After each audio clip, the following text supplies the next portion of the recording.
In 1867, the writer Mark Twain journeyed across the Holy Land, from the valley of Jezreel to the very gates of Jerusalem. What he saw left him with a sense of profound desolation. He described it as a hopeless, heartbroken land, a landscape of sackcloth and ashes. In his eyes, a curse had withered the soil, leaving it silent, mournful, and empty. But Twain, like many of us, saw only the surface. He saw the shell, the outer husk. In the language of Kabbalah, Twain saw the Kelipot. Our journey begins by facing the concealment, not denying it.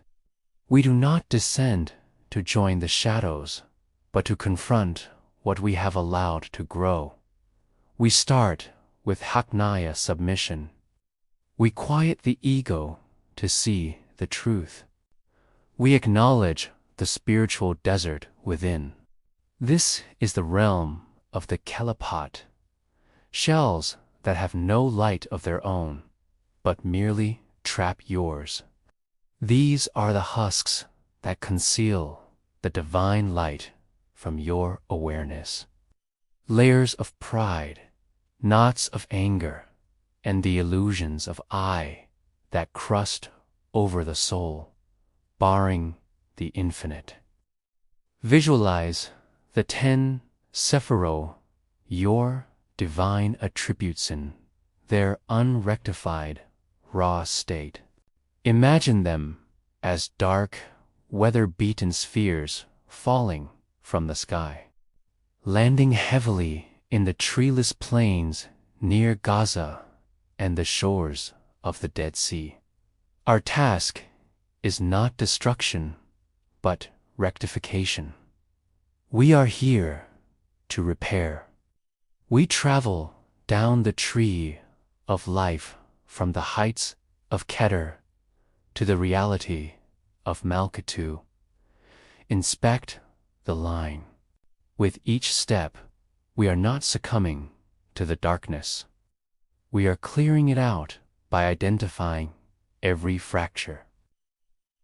We are compressing these shells of negativity, these fractured states of being, with the full force of our intention. We apply pressure until they can no longer hold their form. They crack, they shatter, and they fall away.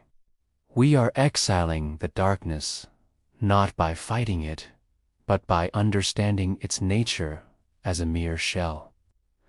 We exile the darkness to reveal the light that was always there and allow new light to be downloaded from Hashem. God, but the desert is a concealment, not a conclusion. The shattered husks are not the end of the story. They are the necessary preparation for the true work. We cease to be passive observers of a broken world and become active participants in its repair. Tonight, we light the internal Hanukkahia. The menorah, with its 8 flames, is a symbol of miracles, of light found in the deepest darkness.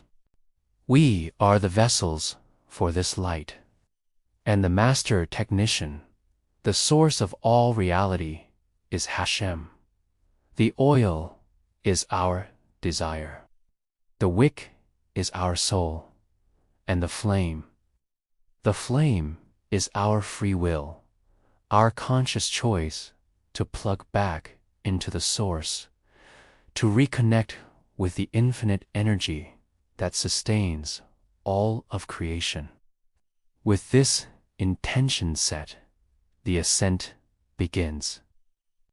We draw the light up from the very dust of the earth, from the salt of the Dead Sea, which corresponds to Malchut, the kingdom. We pull this nascent energy from the stones of Hebron and the sands of Gaza, pushing it upward through the central channel of our being. Watch as a single point of light begins to rise, moving from the base, igniting the foundation of Yesod with a shimmering silver glow. It continues its journey, reaching the center of our being, Tiferet, the sphere of beauty and harmony, which explodes in a radiant sunburst of gold. The energy splits, flowing to the right, igniting the sphere of Chest, loving kindness in a brilliant, boundless blue. Then it flows to the left, activating Gevira, discipline and strength in a flash of powerful, righteous red. The light continues its climb, activating each of the 10 Sephirot, recoding our spiritual DNA. You are no longer an innocent abroad, lost in a desolate land. You are a conscious creator. You are a gem, polished and cut, ready to reflect the infinite light.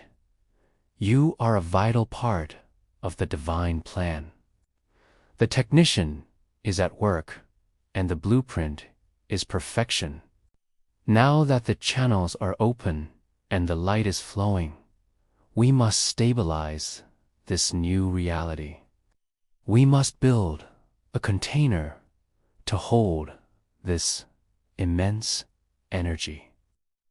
In the ancient mystical text, the Sefer Yetzirah, the Book of Formation, it is taught that Hashem created the universe by sealing the 6 directions of space with permutations of his name, creating a holy palace in the center.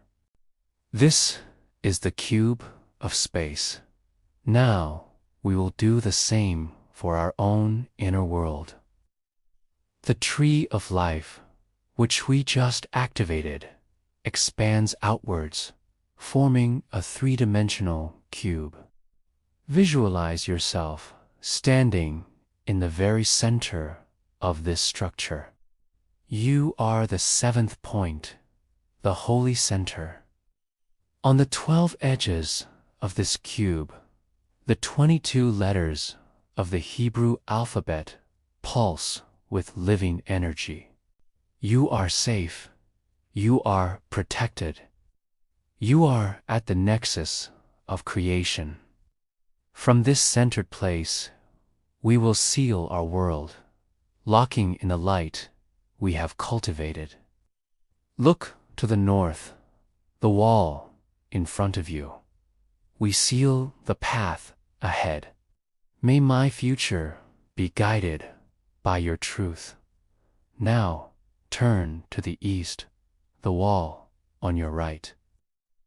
We seal the right. May my kindness be boundless and holy. Turn to the west, the wall on your left. We seal the left. May my strength be disciplined and pure. Turn to the south, the wall behind you. We seal the path behind. May my past be redeemed through teshuvah, through sincere return. Now, look up. We seal the heights. May my thoughts be ever connected to the crown, to the divine source. And finally, look down. We seal the depths. May my actions be grounded in the physical world, bringing heaven down to earth. The palace is sealed. The work is complete. The cube, this holy palace you have built, collapses into a single blinding point of white light at the crown, at Keter. This is the culmination of your journey. From this singular point, the light explodes, not into chaos, but into a perfect, divine order. A matrix of the 22 Hebrew letters, now perfectly aligned and glowing with a brilliant, steady gold. You have traveled from the dust of a heartbroken land to the dazzling structure of a diamond, from chaos to coherence, from concealment to revelation. You are a sealed vessel of light, a polished gem reflecting the infinite. Keep this inner Hanukkah light burning within you. Nurture it, protect it, and let it shine until the whole world is illuminated by its warmth. Shalom.